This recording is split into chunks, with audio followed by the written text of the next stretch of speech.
Hi, anyone and everyone. Welcome to Have You Heard About This Case? My name is Sam. And my name is Kelly. Today I have a case for you that has a lot of opinions. And it's a pretty well-known case. But I believe, Kelly, you and I very briefly talked about it a while ago, and you said you weren't familiar with it at that point. So I'm going to be very I am curious not. to hear what you think. Cool. I am not. The name is not pinging for me. Details might later. I'll let you know. I know the But I prosecutors am covered it, so you curious. may have listened to an old episode of theirs. They did a few episodes on her. But before we get into it, Huh. what is our intro question? Okay. So, Sam, your family is big into baseball, would you say? Yes? Oh, yeah. Yeah. So, what would be your dream matchup of baseball teams if you could go to see it? It's a really good question because I feel pretty lucky that I have seen it. Um, Ooh. I've been to so many games. One of my goals in life is to go to Mhm. every ball club in the country and go to every park and travel to Mhm. major Oh, league that's a parks. cool one. And Mhm. so quite a few years ago, I went and saw the Cubs play the Red Sox in Fenway. And that was very Ooh. special. Because I just And like I love old for ballparks. Fenway's the oldest in the country. Wrigley's the yes. second oldest. That was Uh-huh. very Uh-huh. special. And Sam helped inform me for our non-sports friends. We recently, the Chicago Cubs hosted the Red Sox at Wrigley, and I went out and I walked the forgot dog. about this. Sam and I were meant to meet up that day, and we were gonna go just hang out. And I went to go walk the dog, and there are people in Cubs gear everywhere, Cubs colors everywhere. Like it was Saturday evening, and I was like, "What the hell is going on?" I text Sam, and she says, "Oh, well, the Cubs are playing the Red Sox at Wrigley," and I was like, "Okay, so it's a home game," and she was like, yeah, but the thing is, and she explained to me just what she explained to you, that it's two of the oldest teams playing in one of the oldest baseball parks. And they're different And so I leagues, said to so they don't her, play together often. ooh, well, I said to her, it sounded like baseball Christmas, and maybe we should reschedule. Yeah, I remember we tried to get like a Lyft or an Uber just to meet up somewhere It else, was, and it was like $100. It was like, yep, okay, we're gonna yep. cancel It today. was, yeah, we were like, okay, so maybe we just do it another day, because this is wild.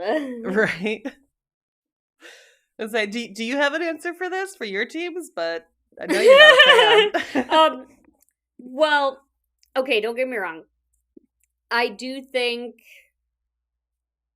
no, I'm not a fan. I was going to say I am a fan, but that's just because my dad has raised me to say that because my dad deeply deeply committed to the Cleveland Guardians and has been his entire life.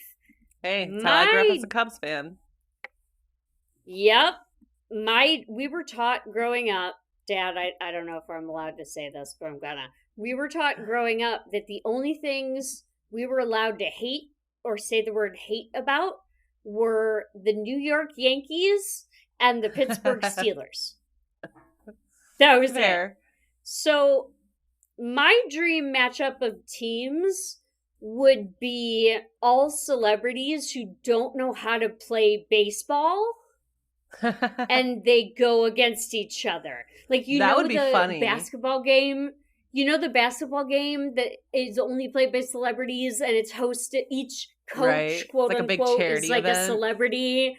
Yeah, like one year it was Canada versus the US and Kevin Hart was the coach of the US and Drake was the coach of Canada. Oh, that's funny. I feel like there might be something like that in baseball, but usually I ignore it. Like I never pay attention to the All-Star game or do anything like that. Mhm. Um, so I think something My like that could happen around the All-Star oh, game, I would love it. but I just never paid attention to it. My idea comes from a meme that said, I'm sick of having celebrities throw out the first pitch at baseball games. I want to see them do the last one. Like, bases loaded, here comes Danny DeVito. Oh, that's funny. When I was a kid, and still to this day, if the opportunity came forward, I would take it in a heartbeat to throw out the first pitch at Wrigley. Absolutely. Oh my god. Oh yeah. Oh, I might not be able yeah. to make it to home plate. I haven't thrown a ball in many, many, many years, but I would love it. From what I've seen, I don't know that it matters that much. Yeah, exactly. Like, it's fine. I think you Just could the fact that I'd yeah. be there and doing it, standing on the mound. Right. You just toss it underhand, you know. Back in the day, I'm sure I on... could have made it, but I haven't thrown a ball in 15 years, maybe. It's been a long time. It's tougher. It's tougher in the city. It's tougher.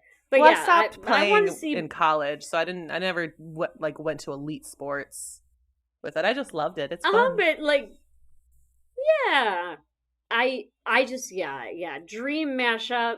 Bases are loaded. Danny DeVito is throwing out the last pitch. That would be fantastic. I would watch that absolutely in a heartbeat. I'd watch every minute of it if I knew Danny DeVito was throwing out the last pitch. Mm-hmm. But let's go ahead and dive into our case today. Okay. We are talking about the disappearance of Asha Degree in Shelby, North Carolina. And I really want to call out a specific source early here, because I did so many reading of different articles throughout all of my research. And then I found somebody on Reddit who put together this timeline. This person goes by Quirky Motor, and it'll be linked in our show notes. They put together such a wonderfully detailed timeline with links to their sources and made it very clear where all of their information was coming from and whether something that they were saying was like personally speculative or not. That I want to give them a call out because I felt like they did a really fantastic write-up on this case. And I referenced a lot of their stuff within my research because I kind of found it at the end. So I went and just doubled back through my whole script and double-checked everything according to what they said. And I did have to switch a couple things around. So I thank them. Go check them out. It was a wonderfully detailed article. I've done the same exact thing. Right. Like, just, like, found at the 11th hour, this article that has, like, all the time slots, and you're like, I've got to go back. Exactly. Like, So Asha was 9 years old when she disappeared on February 14th in 2000. She was born August 5th, 1990, to parents Aquila and Harold Degree. And she has a brother who is just about a year older. I heard some say a year, some say about 11 months, but obviously very close in age. And his name is O'Brien. And at the time of her disappearance, Asha was in the 4th grade at Falston Elementary School in Lawndale, North Carolina, which was just a few miles from where she lived in Shelby. And she really loved school.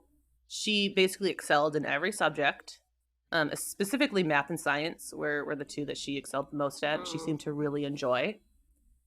And in her class, they had this thing. It was a student of the week. And she was actually often awarded student of the week. Aww. And so that just kind of shows like her dedication to school and that she enjoyed it. And the math and science interest, it just goes back to what I feel like I say it a lot on our cases, but like it's our loss for the good they could have done. You know? Yeah, absolutely. And both Asha and O'Brien, they nearly had perfect attendance. I saw some say that they did have perfect. I saw some say that they had nearly perfect attendance. But either way, I think that also shows a dedication to school. Like, they're still young. Their parents are still sending them to school each day. But it was clearly important to the family. Yeah. Makes sense.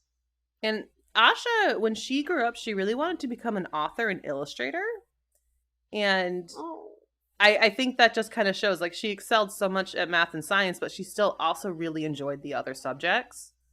And her Yeah. mom has said that she would receive straight A's and that she just really enjoyed everything. Oh, I hate how this is gonna go. We don't know a lot. I'll say that now. Okay. We know a decent Okay. amount, but there's going to be a lot of conversation with speculation in this episode. Okay. But Asha and her family were very active in church. They attended Sunday Mass each week, and they also attended Bible study at least once throughout the week. Wow. And Asha's home life, it was very strict, but also good and loving. Asha's parents taught both O'Brien. Oh, I want to go back a little bit. So I've been saying her name as Asha. Her name is Asha. There's a lot. Okay. Yes. So I'm sorry for that in the beginning, because if you listen to a lot of the different it's confusing. Well, the news reports it wrong a lot of the time. So I actually found the FBI website and a video of her mother, Aquila, saying her name, and it's Asha.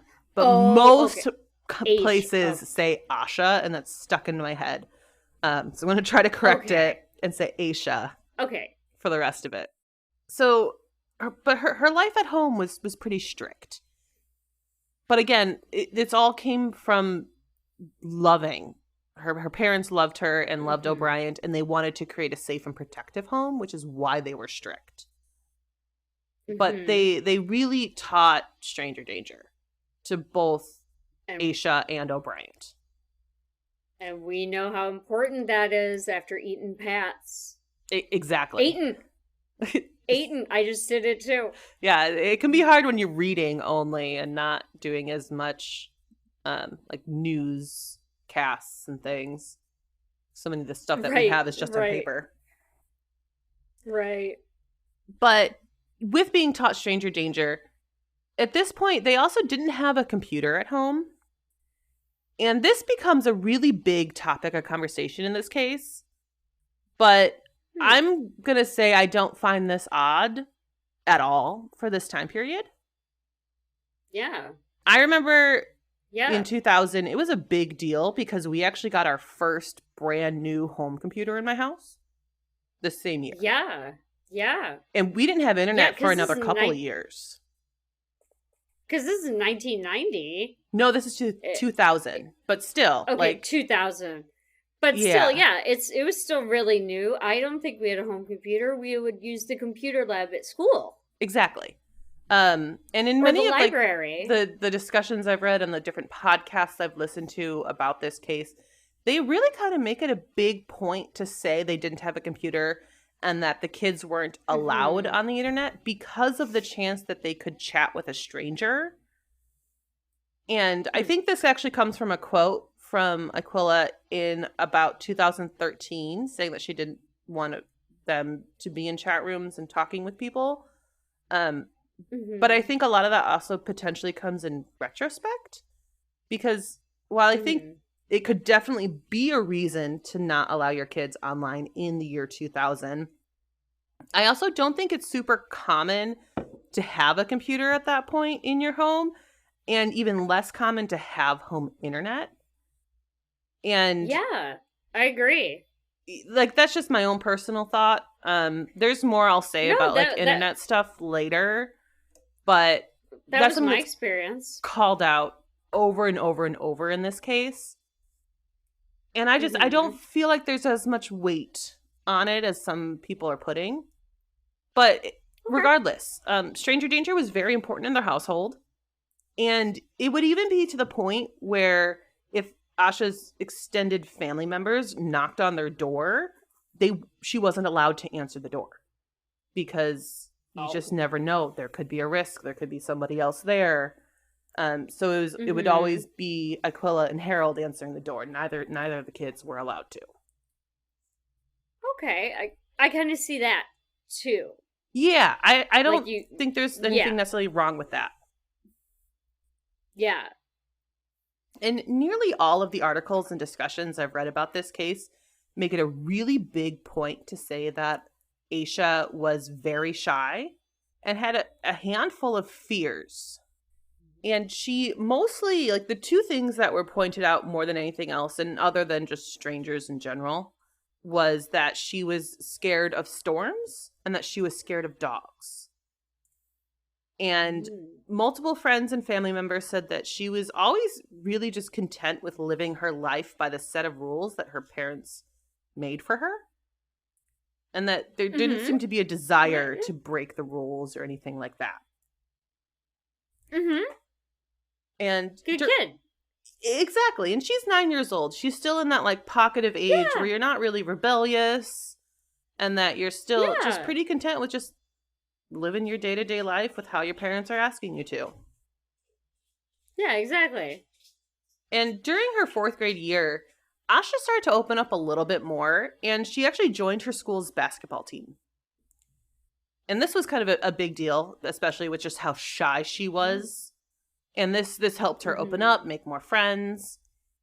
And 2 days before her disappearance on February 12th, Aisha's team, the little Bulldogs, they kind of had a rough game. Aisha said that her leg was hurting before and during the game. And unfortunately, 3 minutes left on the clock right at the end of the game, Aisha fouled out, which actually led to the first loss for the team as that season. Oh, poor Aisha. Yeah, and it wasn't necessarily that it was Aisha's foul that caused the loss, No. but it was just bad timing. And she was really upset about this, along with the rest of the team. All the girls actually kind of collectively cried after this first loss. And Aisha kept actually saying that the ref had cheated, according to Aquila. And I'm not really sure, like, specifically what she was calling out. And it's possible a ref got a wrong call, like, entirely possible, especially a peewee game like that. Like, I used to softball games, peewee softball games when I was in high school. I guarantee you I probably made a couple wrong calls. Like, it's not an easy job to do. Yeah. Referees are human. Referees are human. Exactly. But she seemed pretty adamant that she believed the ref cheated. But also, being a 9-year-old, she was able to get over that loss pretty quickly. And this was a Saturday where she had her game kind of in the afternoon and her brother's game was later in the day. And so she sat with some friends, watched her brother play his game, and seemed to be having a good time after that. So the loss wasn't that big of a deal in the moment. Right. And then later that night, after her brother's game, she went over to her cousin's house for a slumber party. And I believe this cousin's house is actually directly across the street from her house. I'm not entirely sure, but that's what it seems like based on some of the reporting. Close family. Yeah, it sounds like there's potentially a couple people that live like right on her block or very close to her in the subdivision that they lived in. Right. But definitely Harold's mother and sister lived across the street from them. Okay. All right. That's always nice having a support base all around you. Mm-hmm. Absolutely. And it sounds like this was a very kind of typical, like, preteen, early teen slumber party, staying up late watching TV. So that it seemed like a pretty typical, aspects of what people had said was that Aisha was very normal, just enjoying herself along with everyone else. And I would also like to point out that Aisha and O'Brien really had strict rules when it came to what they watched on TV as well. That was closely monitored by Aquila and Harold. And while it doesn't seem like there was anything bad at all that they were watching while at the cousin's house, it just was probably stuff that she wasn't typically allowed to watch, or at the time of day she probably wasn't allowed to watch. I think it was what was the name of it? Something at the Apollo. It was like Live at the Apollo. Yeah, I would say like concerts at the Apollo, but yeah, live at the Apollo. Yeah. I've never watched it. I don't really know. Yeah. But Yeah, late night at the Apollo, I think it's was it typically like a talk show? it's like an SNL. It's Oh, an is it? SNL style thing where like comedians, yeah. Yeah, so But that's a also, good if I'm possibility. wrong, She probably wasn't viewers allowed to shout us watch out. it. Yeah. So then the next morning, Asha and her family, along with the extended family, they all went to Sunday church. And after church, they went to another relative's house. There is the potential that this is, again, just across the street. I know that they're specifically calling out with this relative's house, they're calling out the grandmother. And I know the grandmother and the aunt live together. So I don't know if these are the same aunt or a different aunt, but it sounds like it's all incredibly close geographically. Right. And it also sounded so. Yeah, and it's a very close family who all kind of grew up in the same area. But this also was kind of an early Valentine's Day celebration for Asha and her cousins. And Asha's grandmother gave her a little bottle of perfume and candy for a Valentine's Day gift. Aww. And it was her favorite candy. It was these little, everyone just kind of refers to them as like red cinnamon discs, but it's just like hard candy. Comes in like a clear red wrapper. Yeah. It's like I can picture them. I don't know if there's a real name. Yeah. Yeah. No, I got what you mean. I have no clue if there's a real name. Everything described them as red cinnamon discs. It took me a second, but I got there. And apparently that's her favorite candy, so she was pretty excited for that. And then after spending the afternoon with her extended family, Asha, O'Brien, and their parents went home. And around 6:30, Asha actually fell asleep on the couch. I'm assuming this is because she was up late watching TV with her cousins.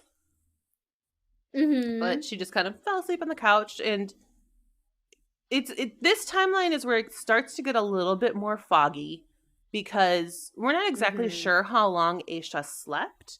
Some reports say a couple of hours. Some reports don't really give a timeline at all. But from the sound of it, she woke up potentially around 8:30. So maybe sleeping for about 2 hours. And at this point, she was going to start to kind of get ready to go to bed.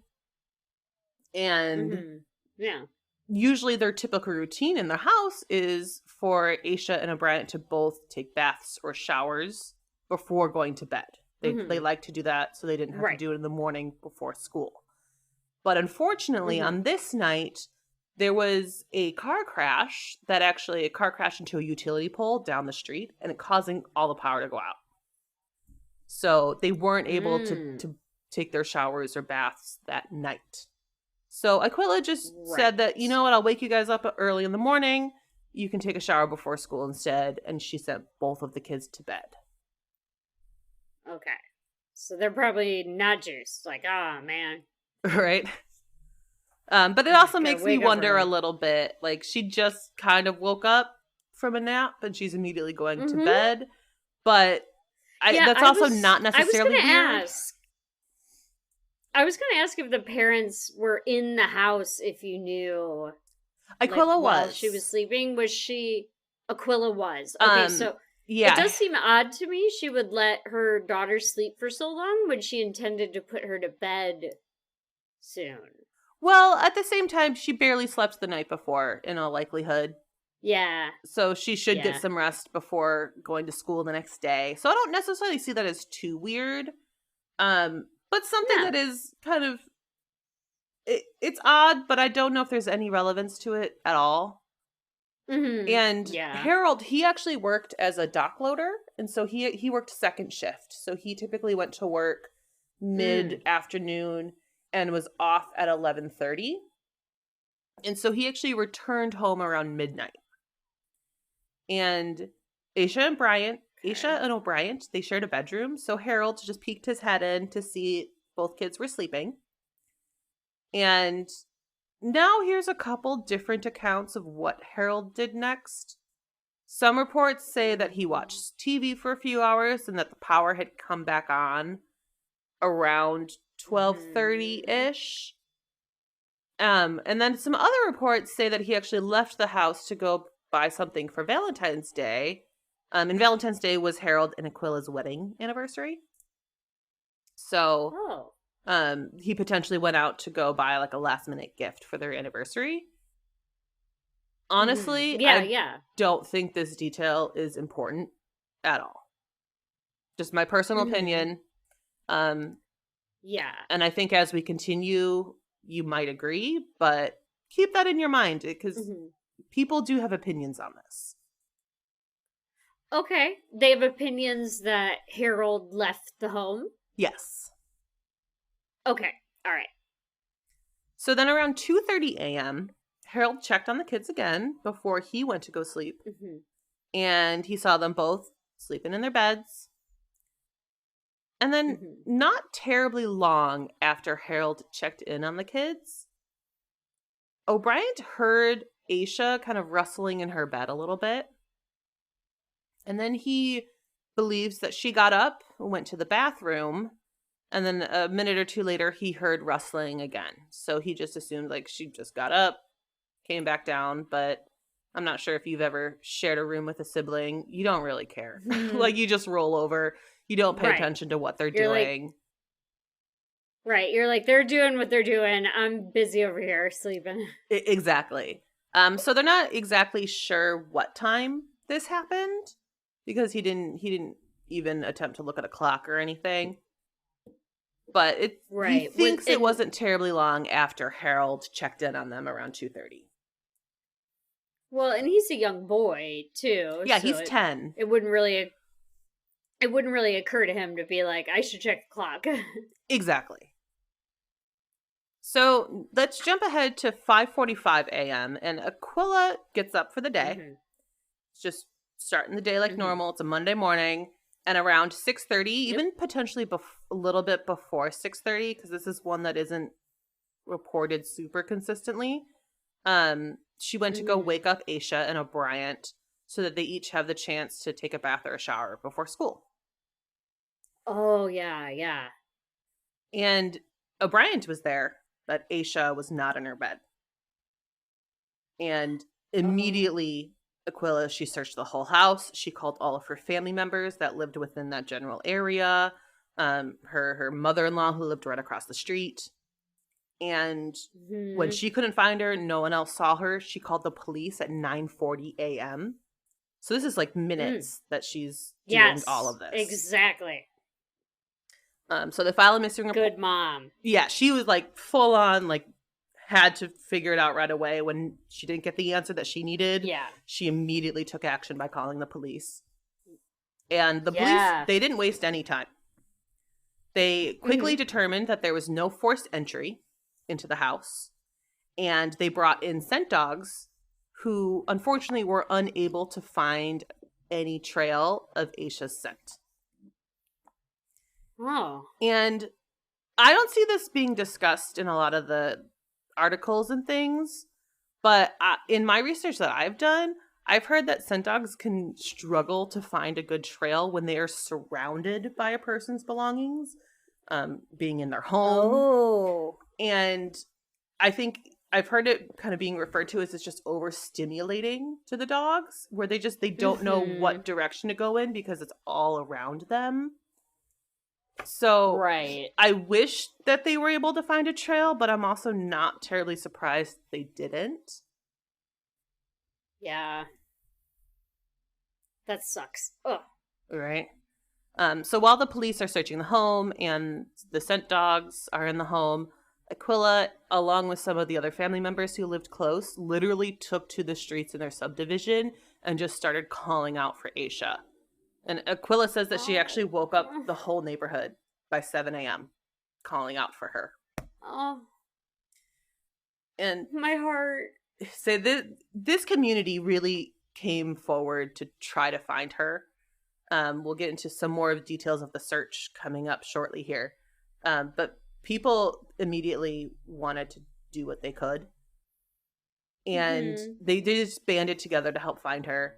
And it would actually turn into one of the largest and most extensive land searches in the county's history. Oh, wow.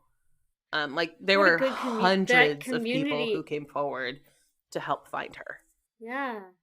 Like they cared about their community members. That's lovely. Mm-hmm. And later that day, so this is the day she's discovered missing, two people Right. came forward after seeing her information on the news. They say Mhm. they believe they saw Asha walking early morning along Highway 18, which is the main road which is just outside the subdivision that Asha lived in. The Mhm. first eyewitness, he was a truck driver, he said that he saw her on Highway 18 about a mile from the entrance of her subdivision. So she would have gotten a pretty good distance. Wow.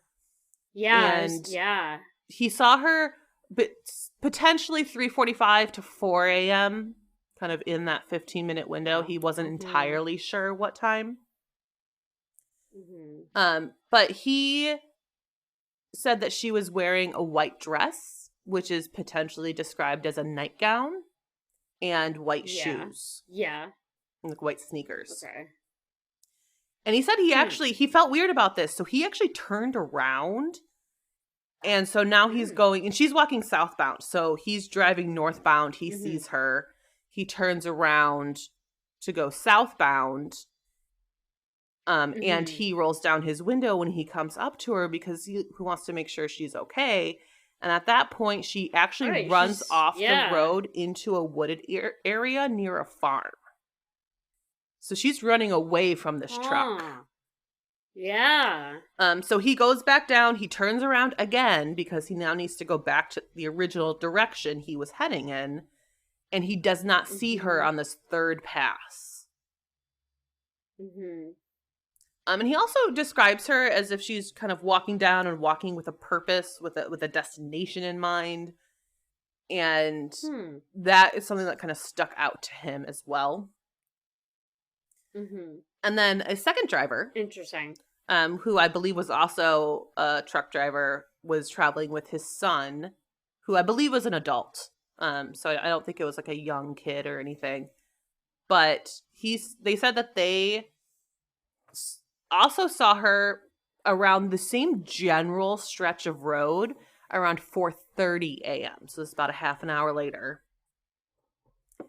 And this driver says that she was wearing a long sleeve white shirt and white pants, but he described her as a young woman. So even though these are kind of two different descriptions, I could very easily understand them having kind of different clothing descriptions, but they're also quite similar. Yeah. One long white gown versus long white sleeve, white pants, white shoes. Right. Like that doesn't seem to stand out to me. A lot of people do find that weird, but it's the dark middle of the night. And white reflects, so like it's would be hard to tell in your headlights and everything. Yeah. You know, the exact details. I think they're similar enough descriptions that they both saw her. I believe so as well, and so do the authorities. And then this driver, he actually got on a CB radio to let other drivers know to keep an eye out for a young woman walking on the road so that no drivers accidentally hit her. So at this point, he's trying to do like a PSA of like, please be careful. Right. Whatever he can, yeah. Exactly. And not only is this dark 4 a.m., 4:30 a.m., this night it was also storming. So it's pouring down rain. What? At this point. Oh my gosh. Yeah. And I actually found weather reports from Shelby, North Carolina at this time on this day. And it was raining. It was raining hard, especially at this time of night. So along the time Asha was walking along the highway. Mm-hmm. Yep. Oh, wow. I'm not sure if it was like thunder and lightning storming, but it was minimally raining heavily. Wow. Okay, that's weird. Yeah, there's a lot more that's going to get quite weird coming up here. This is the tip of the iceberg. So the next day on February 15th, a local business off of Highway 18, close to where Asha ran off the road, which is about a mile and a half from where Asha lived, a few things were found in their barn that were out of place. They found a pencil that said Atlanta on it, a green marker, a yellow hair bow, and some red candy wrappers. With all of this, they also found a wallet-sized photo of a young black girl. And initially, police thought that this could have actually been a photo of Asha. But once her parents saw it, they said it was not her and that they had no idea who it was. But they did say that the pencil, the marker, and the hair bow did belong to Asha. So in my script here, I have a photo linked. So Kelly, why don't you take a look at that photo and kind of tell me just what you see and describe it. I see a young black girl who has what looks like to be little braids, cute braids with bows in them. She's wearing a school uniform that's got buttons on it. And she is just posed as a normal, like, yearbook photo. Yeah, it looks fairly normal at first glance. And there's a lot of speculation on how this photo ended up with a couple of small items that Asha had in that barn. But many people believe this is photoshopped. So if you look at it in a little more detail, below her head, like the collar of her shirt, it gets incredibly blurry. Yeah. And people believe that this is potentially a sign of Photoshop because they say that they think that the body and the head are from two different girls. Okay. See, I thought it was just, sometimes when you get those yearbook photographers that, like, I thought it was just a yearbook photographer aesthetic choice. I don't think it was. Think that. I think it but you're could right. be It's part so of the clear. camera, but I doubt it. No, the face is so clear. It's so incredibly clear, while the rest of the picture is pretty blurry. And the braids underneath it, the braids are so blurred that at first I wasn't even sure that if they were braids or if they were a collar on her shirt. Especially like on the right. Yeah, so it does get very blurry right below the chin. Yeah, exactly. And I'm not a Photoshop expert by any means. I have absolutely no idea how to use it. But I'm just trying to think of, like, in terms of the year 2000. And I feel like maybe it looking like this actually is potentially just damage to the photo, depending on what type of photo paper it was printed on. They always describe it as a photo versus a printed picture. So I'm assuming it's on photo paper.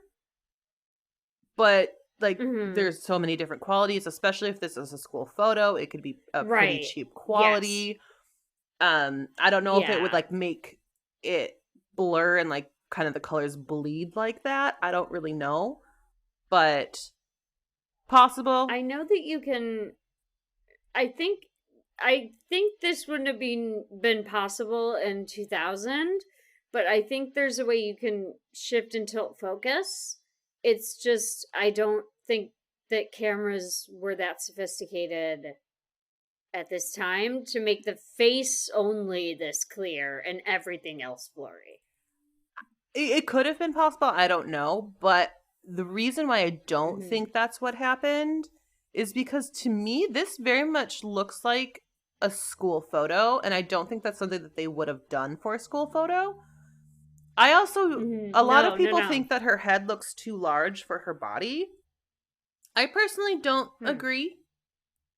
But Yeah, I don't think I agree either. I think it looks proportional. yeah, and I think we also aren't seeing the definition in her like shoulders and her arms to see the proportions terribly well.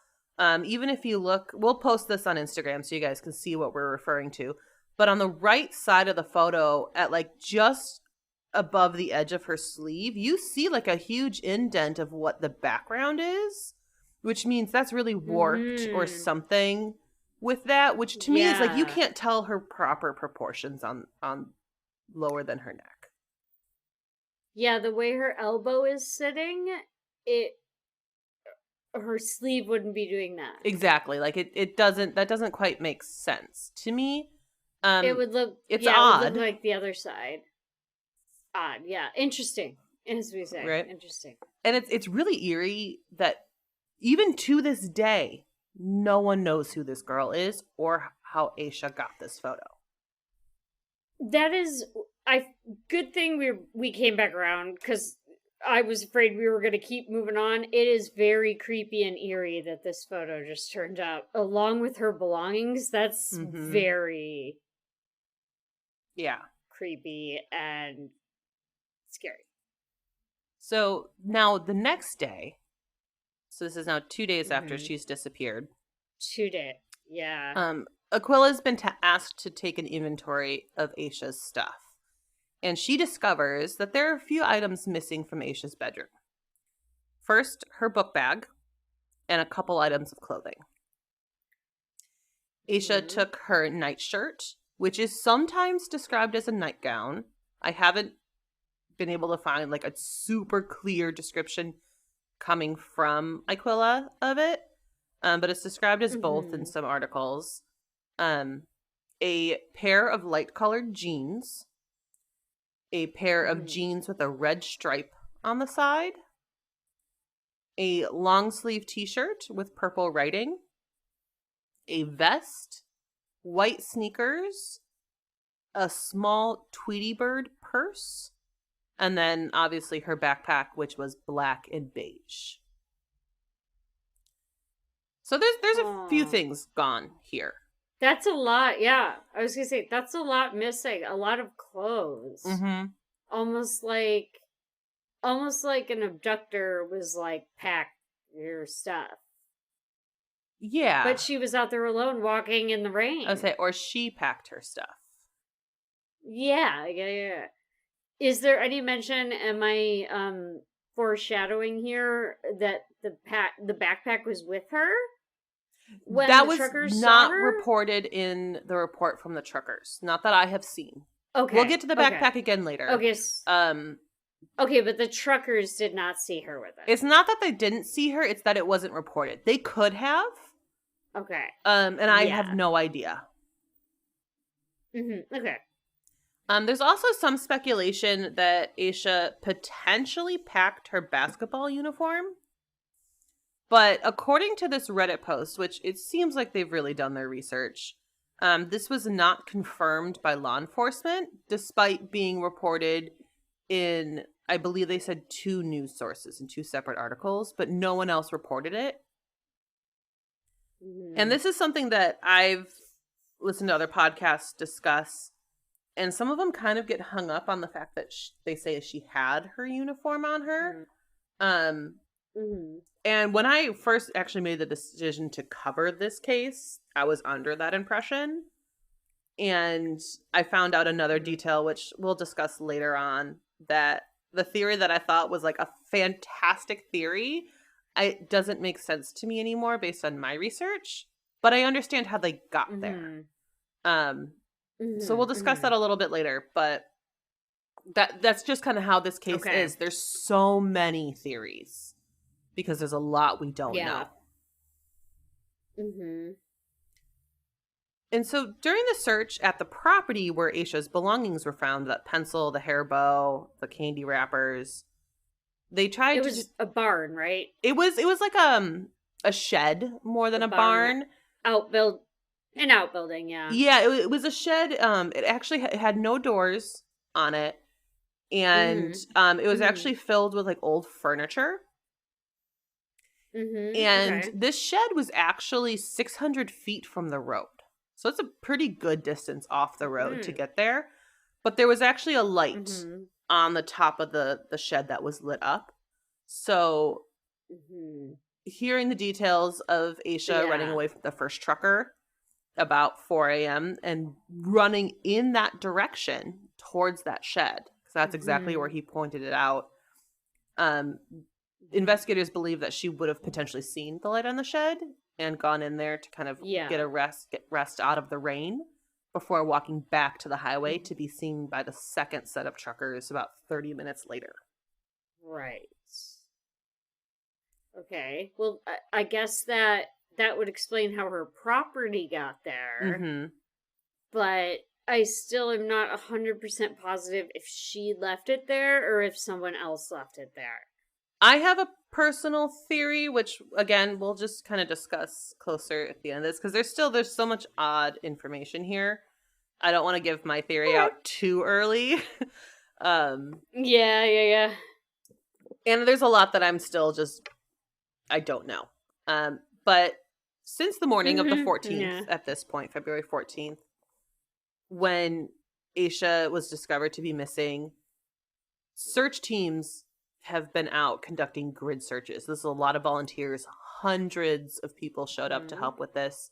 They did a very detailed grid search. They all stood 3 meters apart from each other and just did it as detailed as they possibly could. And it sounds like a lot of the landowners in this area were willing to let them do this on their land. I didn't see any articles about not being able to cover certain areas because of that. But unfortunately, there were no sign of where she could have gone. No additional clues were found during the search. No, I thought when they had such a good grid search like that, it would turn something up. They had helicopters out as well. Like they had a sky team searching. Wow. They really, this was a massive search in this area. And just unfortunately, nothing else was found. And without any sign of forced entry in the house and no real additional noises from just the very basic rustling of thinking your sister gets out of bed. Like that's nothing really. Yeah. It just, no one really knew what had happened, and this led authorities to believe that Asha really did leave her house on her own accord, but no one could understand why Asha would do this. Was she walking toward where her cousin's house was or away? Do you know? It would be away because they were so close. She probably would have either passed them or they would have been like a couple houses down. But she's like a mile and a half away at this point where she veers off to go to that shed, which would have been long past her family's house. She's walking towards like the downtown area of Shelby because she lived a few miles away from that. But I was just thinking maybe she was like, I have so much freedom there and I would go there. No, she would have either passed him or they would have been a couple blocks in a different direction. And I'm going to introduce one theory here kind of early. And it is the potential that she was talking to somebody online and that they groomed her and convinced her to meet. This is definitely not impossible. But my personal feelings is that this is unlikely. She didn't have a computer at home. She didn't have a cell phone. If she met somebody online, it would have had to have been at a friend's house, which then the friends probably would have known about it and said something after all of this time. Or it would have had to have been at school. And her parents were very strict. So, like, she couldn't have been online enough for someone to groom her because her parents had no computer and were strict about it. Well, it is possible it happened at school because I know a lot of, like, web protections weren't much of a thing at that point because everyone was learning about the internet. So schools didn't have all these different, like, protection walls up. But I'm just thinking back to, like, my personal experience. in February of 2000, when Asha disappeared, I was a year older than her. I was 10 years old. And I was just really learning about the internet in school. And I actually vividly remember this. My first ever research project where I had to use the internet was in the 4th grade. And I had to make a PowerPoint presentation on a randomly selected town in Wisconsin. So I researched Janesville, Wisconsin, which is a little south of Madison. And we had to make a PowerPoint on it. And that was honestly, we had to be taught how to access the internet for this project. Wow, yeah. So, yeah, is it I was possible too. she's contacting somebody online and that she has access to the internet at school? Absolutely. But I'm just thinking of, I was that age in the year 2000, and I definitely would not have known how to do that. No, and we had, at least in my experience, very limited access to the computers. You only had access to the computers if you had a period of library study or a period of computer lab. Yeah, we had a computer lab class. That's when you were allowed.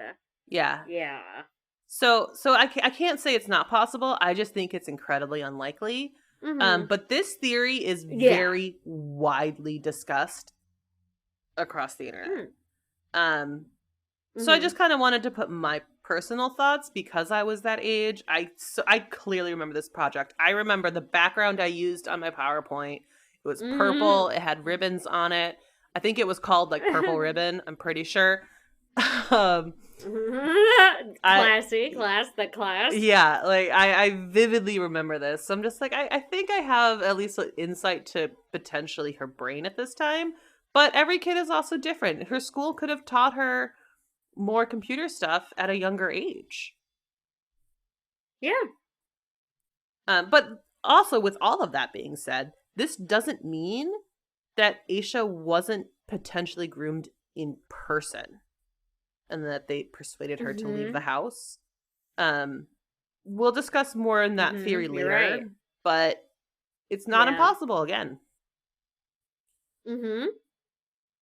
So February 20th, which is 6 days after Asha's disappearance, unfortunately the ground search was called off because there was just no additional evidence found beyond just those couple items in the shed. And by this time, they were able to interview most of Asha's family members and friends.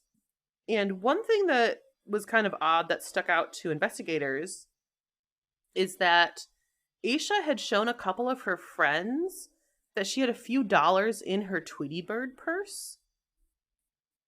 And when they went to ask Aquila and Harold about, like, where could she have gotten this money, neither of them knew where she could have gotten it.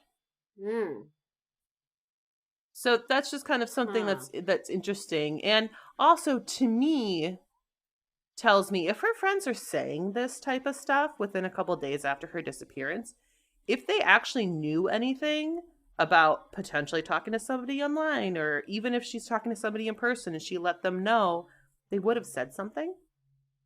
Oh yeah. Yeah, they would have sang like canary. Yeah. Like if they're talking about just the money she had in her purse, they would have said like, oh, she had a secret boyfriend. Yeah. Or just like there's somebody that she's been talking to on her way home from school. He's given her a ride, or like something along those lines. If they had known, I think they would have said something. But another really interesting tip came in a few days later. And this was somebody who just wanted to kind of put a thought out there. It wasn't a tip about a specific person or anything like that. But they told investigators that Asha's class was actually reading a book called The Whipping Boy. And I've never read this, but when I was looking it up, it is about a young prince and his whipping boy. And a whipping boy is somebody who would take punishments for the prince. So anytime the prince would act up, the whipping boy would be punished instead of the prince. Mm-hmm. And I've heard it through like old folk tales, but we yeah. didn't have to read this book either at my school. But I've heard it through folk tales. Yeah, I've heard of a Whipping Boy before. I didn't know the book existed. But apparently it's an Yeah. incredibly popular book for kids around 4th grade to read. When I was doing my research, I Oh, okay. saw like a ton of lesson plans and stuff about this book in particular. In this book, both the prince Mm. and the whipping boy run away from the palace, and they kind of have their own adventures. So some people speculate that maybe Aisha ran away after being inspired by this book. A Hmm. lot of other people really disagree with this idea, especially Aisha's family, because some of the adventures were very scary. At one point, they're pursued by these criminals who are basically trying to kill them, and they're running Wow. for their lives. And so these weren't always great Mm-hmm. adventures. Apparently, the book is written in a very Yeah. comical way, and it is good for young kids. But it's Mm-hmm. not to say that this was great in their story. That it was Yeah. great that they were on their own. Yeah. So they say, like, with that type of thing in the book, in addition to the fact that Aisha was very shy and she was scared of storms, they don't believe that she Oh, just would have yeah. left in the middle of the night during a storm to run away like the book. No, because you said it was pouring down rain and Mm-hmm. she's afraid of storms. Why was she out there? This It's is. it like it gets more bizarre with each step that you take in this case. So tips at this point, unfortunately, start to slow down. There's really no new information that is discovered that has pointed in any direction of where Aisha could have gone Ugh. or why. Ugh. But a few months later, and unfortunately, I don't know the exact date of when this happened, a man who was in prison said that they knew where Aisha was. Mm. This man is named Baron Ramsey, and he actually went to high school with Aquila. Oh. And he said that he and one of his friends were driving along Highway 18 on their way back from buying drugs in a neighboring city when they hit Aisha. Oh, God. He said that they took her body and dumped it in a nearby lake. And investigators followed up on this. They dragged to the lake, didn't find anything. And Mm. investigators do say they believe that there was no car accident that night, and so that there wouldn't have been the possibility that anyone struck Aisha, because there was no Mhm. evidence of any accident on the highway. No broken glass or paint chips or anything like that that would lead investigators in that direction. Yeah. Skid marks, Yeah, yeah. exactly.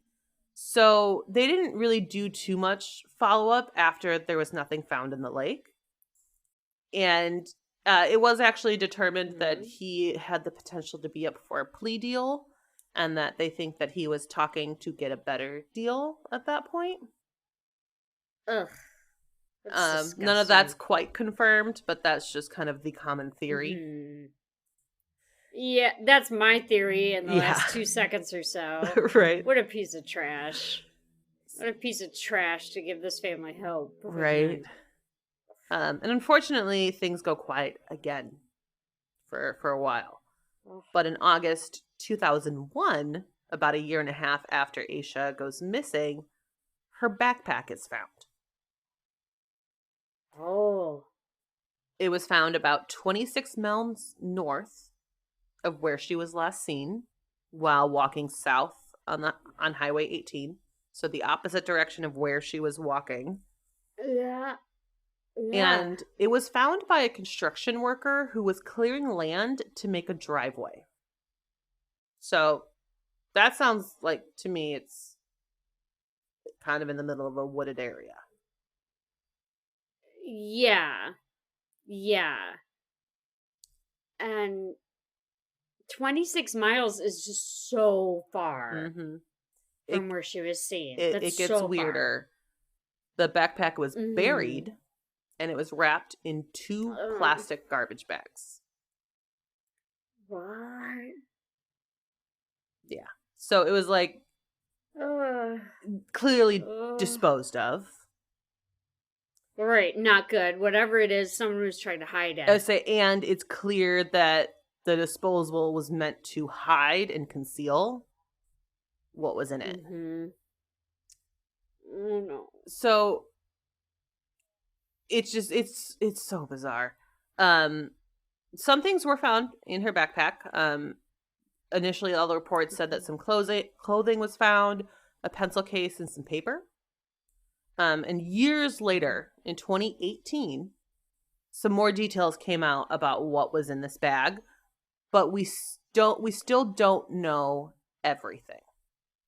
There's still some holdback evidence that they are basically saying, like, there's more, we're not going to tell you what it is. Mm-hmm. But they would actually release a couple images of some of the items that were in the backpack. One of the clothing items, and who really knows, potentially the only clothing item, we just don't know, is a New Kids on the Block t-shirt. I believe this t-shirt potentially was from around 1990 or the early in the 90s. And that's because it's actually a tour shirt. And there are people who are much more ambitious than me in the internet who really tried to find what tour this came from, like all of the details of this shirt. And some found similar ones on eBay from the early 90s. So that's kind of why they think it was at that time. And it's not just like a t-shirt. It's more of a nightshirt. It's a really long t-shirt. And that makes sense for a concert tee too, because like concert tees are usually men's cut and longer. Well, this looks like it was actually a nightshirt. Like it looks like it was designed to be a nightshirt. Okay. Yeah, like on her, it probably would have come close to her knees as a specific design to do so. We'll post pictures of it because it is quite odd. But what makes this even more bizarre is this item, Asha's parents also have no idea where it came from. And like her cousins, like they asked everyone that they could, friends, anyone she would have had a sleepover with, and none of them had recognized it. None of them said that they ever had one like that. Nothing. What? Yeah. So then another item found in her backpack was a Dr. Seuss book, McElliot's Pool. And this was checked out from Asha's school library. And on the FBI's page on Asha's case, they said the book did not belong to Asha. And the way it's like kind of all phrased in their article that they have seems like they don't think she even checked the book out. Like they don't know why she had it, even though it came from her school library. And there's no additional information on if they looked into who checked it out, if they know that information, anything like that. I have no idea.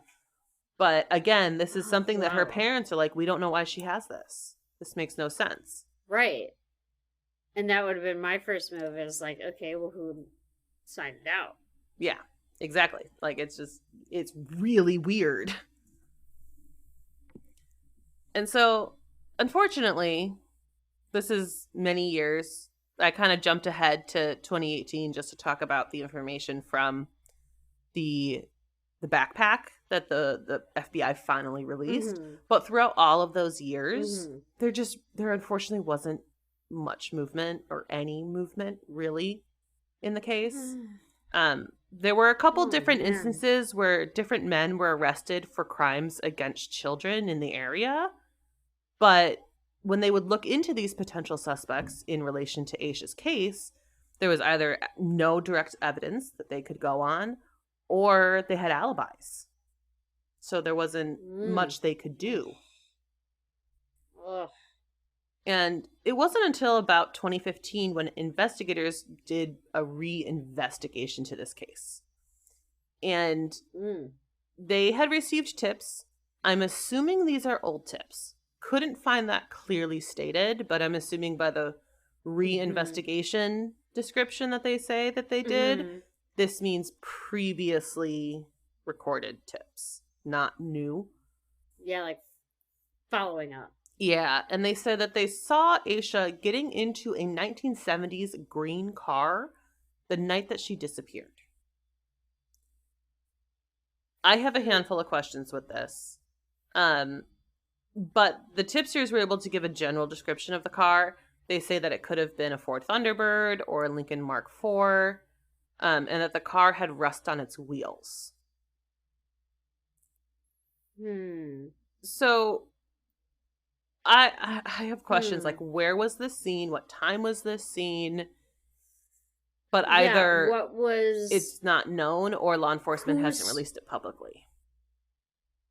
Who saw it? Did they at least get a partial plate? Were there any plates at all? Were the headlights on? Yeah, or had they I don't know any of that. And had they parked? I'm so curious. Yeah, had they parked and because they could have parked and lured her in. Are you afraid of the storm? Come get in the car. I don't know. Wow, yeah. Yeah, this is another one, just like the one we just recorded. Yeah, you guys will hear that last week, but we're doing these back to back. But it's weird. And honestly, unfortunately, that's kind of all the information that we have. But there are just so many theories. I already mentioned the one where somebody potentially groomed her online and persuaded her to leave home that night.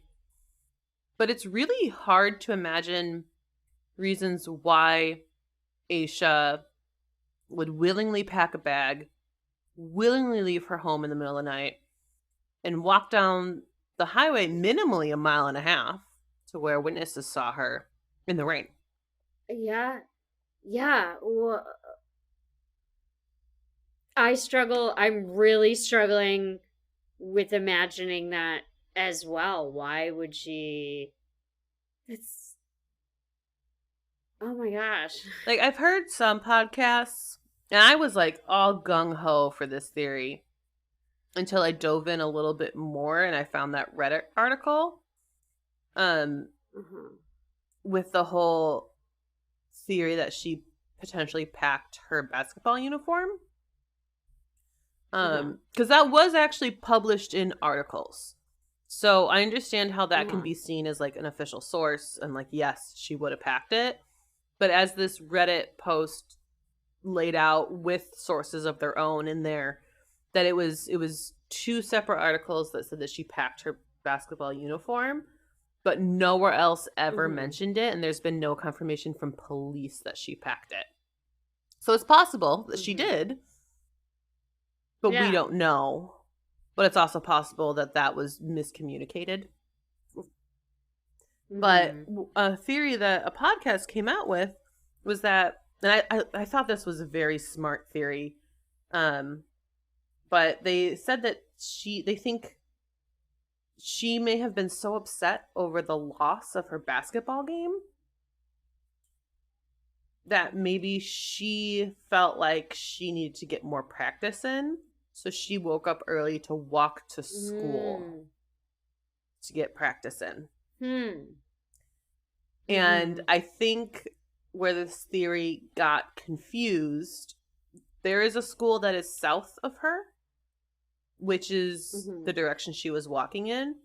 But her actual school that she went to was north. Okay. So it wouldn't make sense that she'd be walking south. Wouldn't make sense, yeah. But if you're just looking on a map, there is a school that it looked like she could have been walking straight towards. But unfortunately, that's not the same as the school that she actually went to.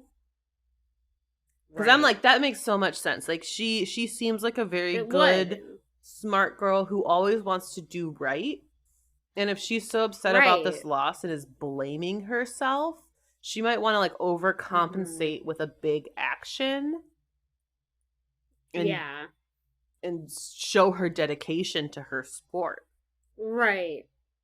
Right. Just say, like, I was practicing all night last night. It'll never happen again. I totally get that. Yeah, and She's like just a weighing the little balance of girl. like, am I going to get in trouble for Yeah. She's this? Or they're going just, to see how dedicated I am, so I'm not going to get in as much trouble. right. Yeah. She's just a little girl. She's probably full of, like, guilt. Yeah. So that's a theory. Um, I looked up the school. I went through like the maps and everything. Her school is north. I found it. Unless Mm-hmm. in 2000 it was in a different location. Possible. I never saw that in my Mm-hmm. research. But I felt like that explanation just made a whole lot of sense to give the motivation to leave in the rain. Mm-hmm. But I also like, was there somebody grooming her and Yeah. Like, encouraged her? did somebody tell her she had to leave during the storm? Like, because she's such a good girl, she might listen to what they said, even though she was scared, because she was scared of storms. I Mm-hmm. don't know what she would have been doing out there. Well, like, my thought with that is, would somebody really, if you're grooming a young child, especially in a smaller town like Shelby, like, this isn't a big metropolis city or anything by any means. There's not a ton of businesses with cameras or like anything like that in this general Mm-hmm. area by her house where she was seen walking. There's actually no security footage whatsoever of Aisha that night. Oh, it sucks. And I'm just thinking, like, okay, you are somebody who is grooming this young child, and you're going to make her walk minimally a mile and a half to go meet you in the middle of a storm? Yeah. No, you're not. There's not as much of a risk of having her to walk far because you're going to get caught on camera, unless somebody local knows your car or something, but this is 4 a.m. Yeah. And then another thing, I just have so many thoughts. I just can go off on so many questions right Mm-hmm. now. Um how did she know what time to leave her house? O'Brien didn't hear an alarm clock or anything Yeah. like that. So if it Yeah. is a He just plan to started meet wrestling. up with somebody, how does she know when to leave? Yeah. And how would she have made she would have had to make the call on a landline to somebody, and her parents would be like, "What is this phone call?" Yeah, you would think that would Because all there be used looked to be into with phone records. because children, there used to be this thing called phone records now 25 years ago, and your parents knew exactly what numbers you called. My mom and I had the discussion But the other for day of real, like, do kids nowadays know what a dial tone is? probably not. My mom and I had this like long conversation of like, we're old. Right? It's like, oh man, I'm old. But yeah, it would have been recorded. It would have been recorded on their phone statement. Mm-hmm. And then there's also a lot of people speculate, and this is all speculation. This is why I was telling you, it's like my script isn't that long, but we can talk about this for a while. Mhm. But speculate on when she packed her bag. Did she pack Mhm. it when O'Brien thought she was going to the bathroom? Was she that Yeah. quiet doing it? Because she would have been in the room in all likelihood packing her clothes out of her closet or her dresser. Right. And like, how much rustling did he hear? Did he hear Mm-hmm. packing, or did he hear her leaving? So yeah, was You it know? But then prepped he heard her already? get back in bed. Yeah. Yeah. There's a lot of just like, did she get up initially, leave the room to like check the time, and then be like, okay, it's time, or Mm. I'm late, I gotta go, or something like that. Right. Um, Right. so I don't know. And this green car. Yeah, what's up with that? Yeah, I'm very curious about these tips. Why were they overlooked potentially Mm-hmm. when they came in? Mm-hmm. And Yeah. one thing with Especially a I car. think I Especially a actually car. right? I think I may have missed this earlier because I wasn't reading my script when I was talking because I've been so deep in this. But Huh. this tip also described that there were two people in the car. Oh, okay. Okay. So Sorry. I like, and this is something that I think gets really confused, but the wording is odd because according to the tip and what was written in the report by whoever was taking the tip, um, it Mm-hmm. said that there were the car was occupied 2 times. From my Hmm. understanding, what that means is it is occupied by two people, and it's Mm-hmm. kind of like cop talk. Right. But some people do kind of look at this being like, is it occupied? Like, see two different people in And it at different then, times, or right. Is it, yeah, is it occupied and then unoccupied for a minute by the side of the road and then occupied again? Is right, that what it or is? like Yeah. seen by multiple people at different times. Mm-hmm. So yeah, Mm-hmm. according to I was watching Crime Weekly cover this, and Derek Levasseur is a former cop, and he's like, no, that's the same terminology we used when we would report things. Like occupied 2 times means Mm-hmm. there's two people in that car at that time when it was seen, Mm-hmm. Okay. which makes a lot of sense. But then Yeah. it's like if there are two Yeah. people involved in her disappearance. Yeah. I mean, it could be like I can't remember the name of the guy, but Carla Homolka, like the man and Oh, woman who worked together. Paul Bernardo and Carla It gives me Homolka. Paul Bernard. It gives me those vibes. Like maybe he had a woman in the car with him who was like, "Are you wet? Like come out of the rain. We'll take you home or something." Yeah, or even if that is a grooming situation, like wanting to take her for as their own kid. But she's 9. She'd Mm-hmm. remember a lot. Possible. Yeah, and she'd probably say a lot in public. Yeah. And it's like obviously we've seen cases like um Elizabeth Smart. Yeah, like it could be something like Elizabeth Smart where she's taken Mm-hmm. and convinced that she can't go home, but she left Mm-hmm. home willingly. Like there's just so many Mm-hmm. things that nothing quite clicks. Yeah. No. And so like part of what I find very curious, and again, I just still don't it still doesn't click well. But like what if there Mm-hmm. was somebody grooming her? What if they Mm-hmm. gave her some money that potentially earned a little bit of Mm-hmm. trust? Mm-hmm. And what if they also gave her the picture? Being like, "Oh, I have a friend. Like, you want to see my friend?" Mm-hmm.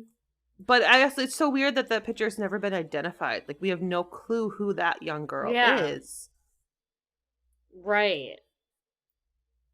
And then, Or how those items came to be in that shed. well, I don't have this in my script because I'm like, we'll just talk about it at some point. But I did mention earlier my theory, like with the shed stuff, which honestly directly Mm-hmm. comes from Crime Weekly. I think that they kind of broke that information down really well. But Mm-hmm. they really just kind of said that she was probably scared with that trucker circling back, and so she wanted. Okay, and they do think Well, yeah, I think that it. she. To the authorities believe that, like they think that she got scared, and so because it was Mm, in that moment when he like rolled down his window and tried to talk to her, that she ran off. right. So Because she was always taught stranger danger. exactly, which is another reason why grooming is I don't know. But they think that she's in the dark. There is a light on the outside of this shed, but not on the inside. And that she probably Mm-hmm. was potentially nervous or panicking because that just happened on the road. She wanted to take a moment away, get off the road, and so she calmed down in there, had a couple pieces of candy because they found the wrappers. And Right. because it was dark, probably dropped things out of her bag that she didn't even realize she dropped. Mm. And to me, that makes sense. That seems the most logical part of this whole conversation because it's just so weird. But that makes a lot of sense to me. And maybe she had no idea that she left that stuff behind. The picture's still weird. Yeah.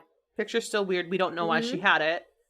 A lot of people say like, oh, what if this is like a serial killer and he was leaving like a clue behind. And that's so cinema. Like that's so film. Yeah. Just seems so unlikely to me. What's weird to me is the backpack. Yeah. Like with different items in it that the family couldn't identify as hers, wrapped into bags and then buried. Like, yeah. What was someone so afraid of someone finding? Yeah, I don't know.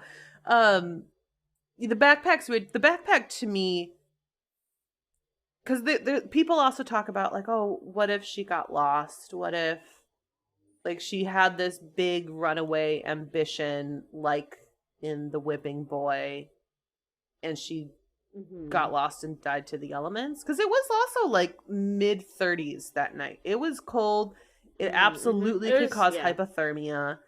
And that's a possibility. But I think the backpack But then the ground search. Well, ground search, they unfortunately still can miss things. It's really hard to find a body, especially in the woods. I've known a lot of people go on searches and have to do that, and they say it's so much more difficult than you imagine. So if they missed her, but to me, having the backpack buried 25 plus miles away proves somebody knows something, because there's no reason that should have been buried. Like, if you found a random backpack that was in great condition, that was, you're like, oh, like someone left this behind or they lost it, like either putting it in a lost and found or something, or honestly donating it. Like, you're not going to bury it in the ground, like, wrap it in 2 garbage bags because it's something innocent. Yeah. So it's like, who did that? Like, I don't know. Did she have this grand ambition to run away with all of that and then somebody abducted her? Yeah. Like, was it bad place, bad people time? In the car? Yeah, did the people in the car take her? I'm still just so stuck on, she made this decision to leave, and then somebody who wants to kidnap her or groom her and like made pre-planned like set of instructions made her walk that far. That's what's weird to me. God, I hope. Yeah. But where would she be going to? She was away from school. She was away from anything that she knew. I don't know. There's so many things. And I'm like, I know we need to spend time at the end of this just to like spitball thoughts. It's like, how would she have gotten where it needed to be? Did they leave a map for her? No, well, if they did, she took it with her and then it wasn't found in her bag. That's possible. Yeah. But it's like, where was the opportunity for her to meet somebody in person? Because she's 9. Right. She's at school. She's not. When she wasn't at school, she was at 9. church. One thing that I guess I probably... With her parents? Yeah, I made the decision to not include this information, and maybe it is relevant. But because Harold worked second shift, and he usually left for work mid-afternoon, Aquila, her job, she actually worked, I think, making pianos. at a local company. Oh, wow. And I think it was a normal 9 to 5. So O'Brien and Asha would come home from school on the bus and be home alone for a bit. For a little bit. Yeah. Yeah. And, or they would go across the street to their grandma's house or down the street to their cousin's house or whatever. Right. But both Asha and O'Brien had keys to the house. Asha's actually were in her backpack. I don't know if they were found or if it's been released that they were found. That could have been the items the FBI just didn't say. But maybe that could have been an opportunity for her to meet somebody. But she's riding the bus with O'Brien. And he doesn't remember anything, her talking to anybody. So where could she have met somebody? I don't know. Yeah. I like, we're literally just like, this is what we do like when we're in person. Yeah. But like, do you have any theories or anything? I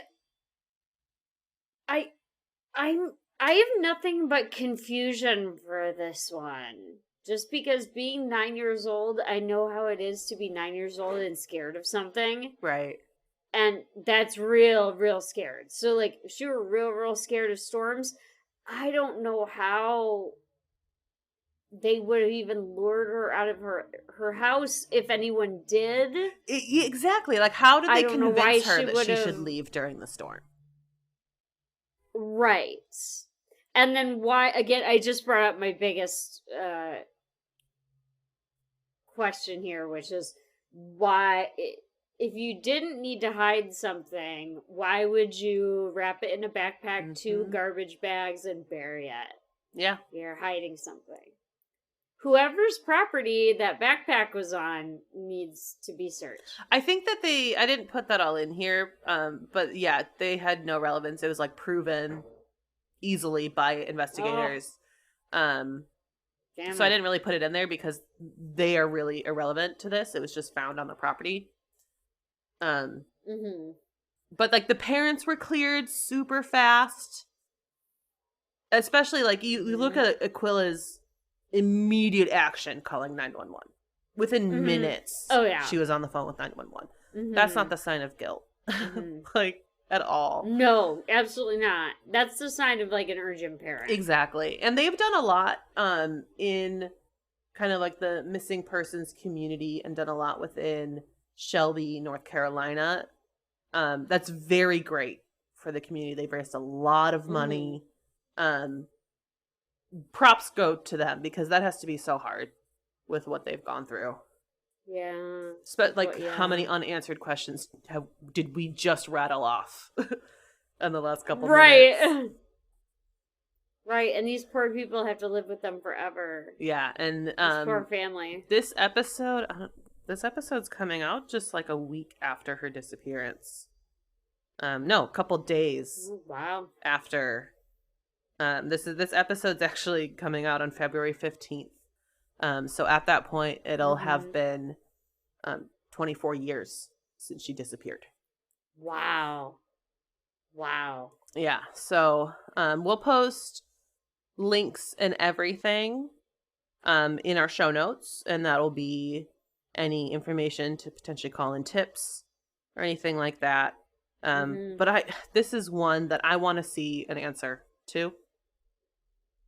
Yeah. This is one that has stuck with me for many, many years, and I want answers. Yeah, I think in this one, I think they need to dig more on that property. They have. They've done all of that. Okay. Because they were honestly they were searching for her body, and they didn't find it. They really searched. I will say it seems like investigators are really doing their absolute best. I'm still curious how that tip was potentially overlooked, but it seems like they've made it very clear that this case has never gone cold because they've never stopped working. And that's a lot I think there's still an investigator that's pretty close to full time on this case. Wow. Yeah, they're put a lot into it. So we'll definitely link all of that for you in the show notes, because I would love to see something else happen, some answers come to this. But thank you all for listening to Have You Heard About This Case? If you liked this episode, please leave us a review on Apple Podcasts, and you can follow us on Spotify. You can find us on Instagram at Have You Heard About This Case Pod, on TikTok at HYHATC, or you can email us at haveyouheardaboutthiscase@gmail.com. Thanks. Talk to you later. Bye.